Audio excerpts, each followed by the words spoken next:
Hello YouTube, Sir Dragon X here. I did a previous video about how you can collect Social Security while you're living here in Mexico.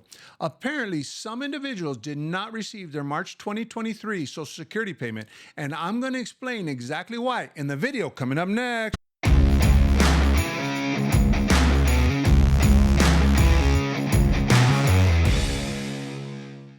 I did a previous video about 3 months ago about how to collect Social Security while you're living in Mexico.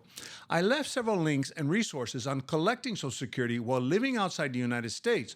One of those links was to a Social Security Administration pamphlet. The booklet explains how being outside the United States may affect your Social Security payments.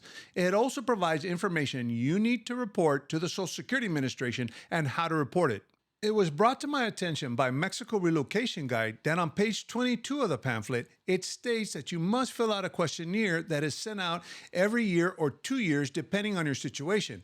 It further goes on to state that if you do not receive this questionnaire, you are responsible for contacting the Social Security Administration. Actually, this is why several individuals did not receive their most recent payment. This sparked a U.S. Embassy Consulate notice, which I will leave a link in the video description below. I'm going to explain exactly what happened. Unfortunately, it turns out that the pamphlet is outdated, and this questionnaire is actually a form required to be filled out every year by Social Security recipients that have reported a foreign address. These forms are known as the SSA 7161 or SSA 7162. It does not matter if your check is deposited in a U.S. bank. The SSA 7161 is for individuals who receive benefits through a representative payee. The SSA 7162 is for individuals who receive payments in their name. These forms are basically verification forms that the recipient is actually still alive and actually still eligible to receive benefits. In 2020, the Social Security Administration suspended mailing out these forms due to COVID. The Social Security Administration normally mails out these forms in May of each year with a 60-day due date for returning the form. In June of 2022, notices were resumed with follow-up notice sent in October 2022 and December 2022.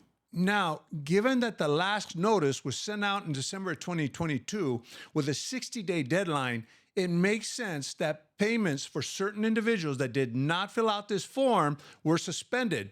My guess is that many people did not receive these forms or notices due to the fact that the Mexican postal system is not known for their efficiency. Unfortunately, the responsibility is still placed on the recipient, and if they did not receive the form, it is their responsibility to contact their servicing area. I have left links in my previous video to the servicing areas here in Mexico. I have also left a link to the United States Consulate Advisory Notice, which gives instructions for filling out the form and where to send it.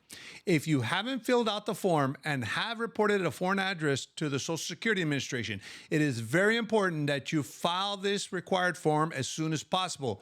You must fill out the form and mail the original signed form to the address listed in the notice. It is also important to remember that from this point forward that you must fill out the appropriate form by June of every year from here on out, even if you don't receive the notice in the mail.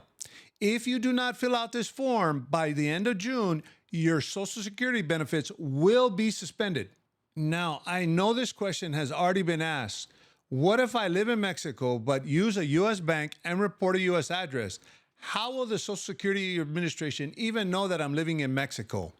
Bottom line is that if you live in Mexico, the Social Security Administration regulations state that you must report your foreign address even if you use a U.S. bank.